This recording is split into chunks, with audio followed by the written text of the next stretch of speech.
Well, I mean, I always knew my bioepic was going to come out sooner or later. Mm-hmm. Yeah, I got out of the game. This is the story of that. I always knew I was going to be And how played. much of it is like fictitious and how much of it's real? Most of it is definitely real. Okay. Especially my age portrayal. I mean, I always knew I'd be played by either Ron Perlman or maybe Idris Elba. But, like, I mean, like...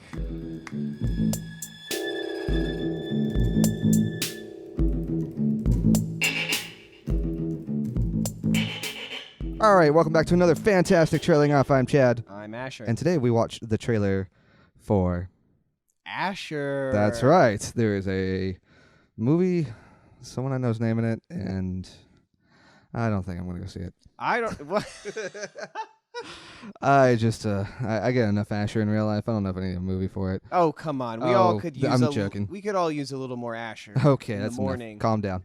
This movie stars Ron Perlman. Which is awesome. I wish we would have gotten the Hellboy 3 movie that we all thought we were getting for a long time. Instead, we're getting a new Hellboy. And I'm sure it'll be fine, actually. I'm not worried about it.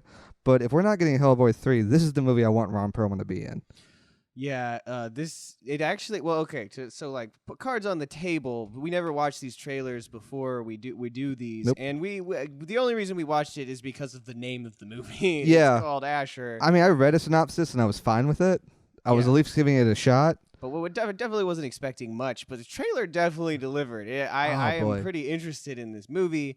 Looks like the kind of the story of a hitman towards the end of his life. Possibly. He seems really efficient with what he does, but he may need to get out of the game either at his own accord or forced out. Yeah, something like that. There's anyhow, the scene starts with a super quick montage of a bunch of action stuff. And how dare you just skip over that? I know. You skip over the main part. How could I? How could you? And then it's like, trailer for ASHER, and then you see Ron Perlman. The opening scene of the trailer is what kind of I was like, okay, movie. He walks down this long hallway.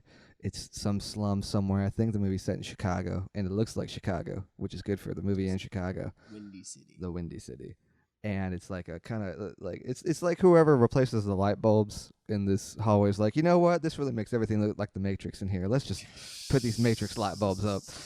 And he lights a cigarette. He pauses. He waits for the sprinklers to come on. Well, he stops in front of a door. Stops in front of a door. Lights a smoke. And then blows the smoke. The fire detector. And then opens an umbrella.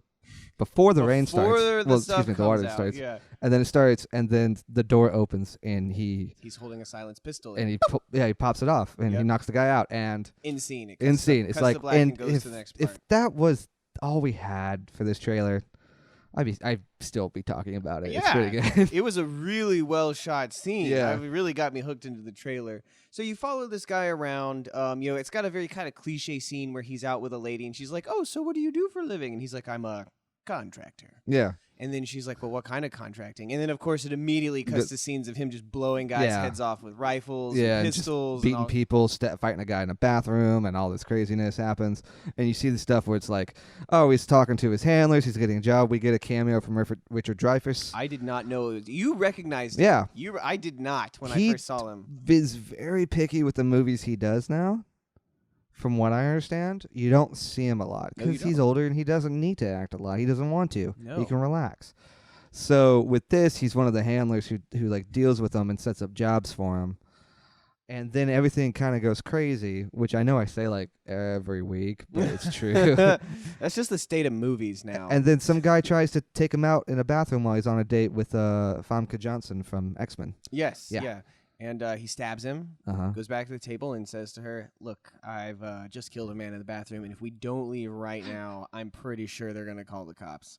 And then she like kind of cocks her head and says something along the lines of, "Does that happen to you every day?" I think so. I think this trailer's trying to say yes. Yes. This movie, remember that movie Payback with Mel Gibson? I didn't see it, but I know so it. He's like a small-time thug, and his wife and his crime partner rip him off and stab him in the back. He gets shot. They thought he's dead. He comes back. He just wants his $5,000 That's right. from the job. and it's just intense. It's like long slow-mo shots of Mel Gibson walking down the street to like Hendrix playing in the background, and it's just like sepia tone. It just looks cool, and you just want to watch it for 2 hours. Yeah, that's what this movie reminds me of. It's just like, I'm just gonna watch Ron Perlman work, and just get down to like just a kick-ass crime movie, which either we have them now and they're super stylized, or they're just not super great. These crime movies, they used to be like we're coming out of like the realistic part of it of the 90s. Yeah, of a lot of crime movies about actual people, and then we started slipping into things like the John Wick movies, where they're like super stylized. Yeah, and all this crazy stuff. Yeah, and this seems like a nice heavy medium. I like it when it looks good, but I also like it when it feels real. There's a scene in there that we both yelled at when this happened. The kneecap scene. Yeah. Oh man, he's got someone like tied to a chair. Yeah, I didn't even see his hands tied. He could have just been talking to him. Yeah, he might have just. See, Ron Perlman is such a presence that like. If he was a hitman and he wanted to intimidate you, he doesn't have to tie you down. You shall not move because of how much your body is shaking in fear. Exactly. And and there's that scene, and he's interrogating the guy. And then he just puts the silence. He's always got a silenced pistol. Because he's a professional. He's a professional hitman. He's a professional hitman. So he takes the silenced pistol. He puts the end of the silencer on top of his kneecap, just so casually, and just pulls the trigger. And you just watch it happen. Like, it quickly cuts to a wide of like both of them, and Perlman's just like, another day at the office, and the other guy, like, it's the quickest wince I've ever seen in my life, and there's no sound but the music. Yeah. And you're just like, oh, but you feel it. You see like the blood splatter up. Yeah, and it's just like, oh man, and you just shot him point blank. Wait, did I assume that? I don't know. I don't know. I got to go back and watch it and see if there's blood in it, and I just think there is. I'm not sure if I remember there being I think there's blood in like the quick insert shot of the sniper rifle. Yeah, because it's the scope shot. So you see the guy, and the blood goes flying. Yeah. And I just realized if this was a different podcast by like British hosts, they wouldn't be talking about blood. This is specifically American, and I don't apologize for it. No, we are because of how many movies and violent movies I've watched. Yeah, I can't apologize at this point. It's too late. And you wouldn't believe me. And the way people use blood, I do think is a very interesting thing. Yes, in movies. Another topic for another day. Though. Sorry about that. Well, we should talk about that one day. We should talk about violence in movies. That's a good one. We should do that. Put a pin in that. Also, I think a theme. What I got was a theme from this movie is kind of like you see him with like a young guy. And the young guy looks to him. He's like, "So, what happens to us in our business when we get older?" Remember, what was that? He's like, "What happens?" He goes, "Well, either something happens to him early on." No, he says, "What happens at the end of the meeting with you?" No, he was like, right. That's what the guy said to. He's like, "What happens after someone meets you?"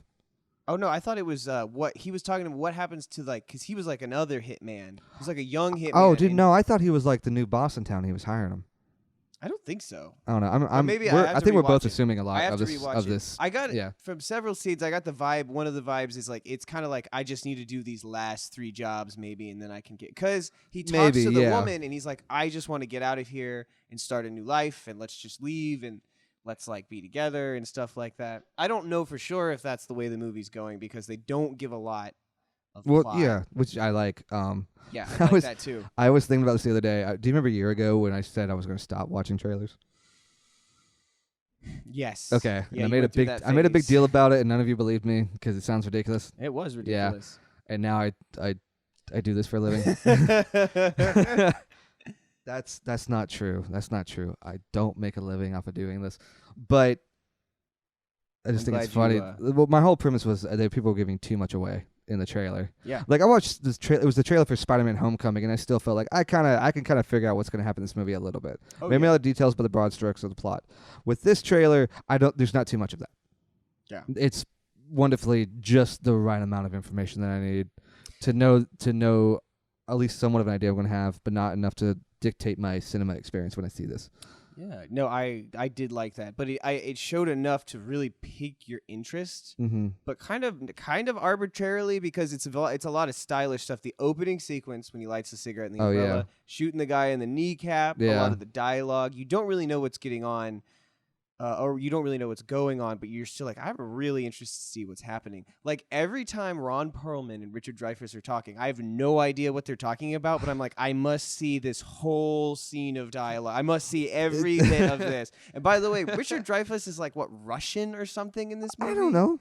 I don't know. He's Dreyfuss. He's a crazy. He's got a Dreyfuss accent. Actually, this isn't the first time he's played a crime dude. There's a movie he did called Leaves of Grass with Edward Norton playing twins. What? Directed by Tim Blake Nelson, I believe, and he played a gangster in that movie too. That was a weird movie because it was parodied as a comedy, and then some really dark stuff happens at the end. Whoa. Yeah, and there's 2 Edward Nortons. You got to ask yourself how much you like Edward Norton. He plays twins. Oh. Yeah. Oh, that's yeah. what you mean. That's yeah. It's an intense movie. Anyway, so with this, I'm excited. I want to see the next trailer that comes out, and I really dig what's happening to Perlman. Yeah. When he's more established now. He can kind of he always seemed like somebody who worked with whoever he wanted to work with, but with this, it's like I can see it becoming the Perlman brand a little bit. Oh yeah. Yeah, I dig it. I'm into this. We're gonna be watching this. We'll see if it's autopsy worthy, but I'm definitely gonna be checking it out. You know? So tell us what you think. Do you dig the trailer for ASHER? Is it too violent? Is it just violent enough? Please let us know. But for Trailing Off, presented by Movie Night Autopsy, I'm Chad. I'm ASHER. Thank you for listening. What's up, crew? If you got any idea of what you would like for us to talk about on The Minute or on Movie Night Autopsy podcast, hit us up on the social medias. You can hit us up on Twitter at movie_autopsy. Check us out on Facebook at Movie Night Autopsy. Always feel free to email us, contact@movienightautopsy.com.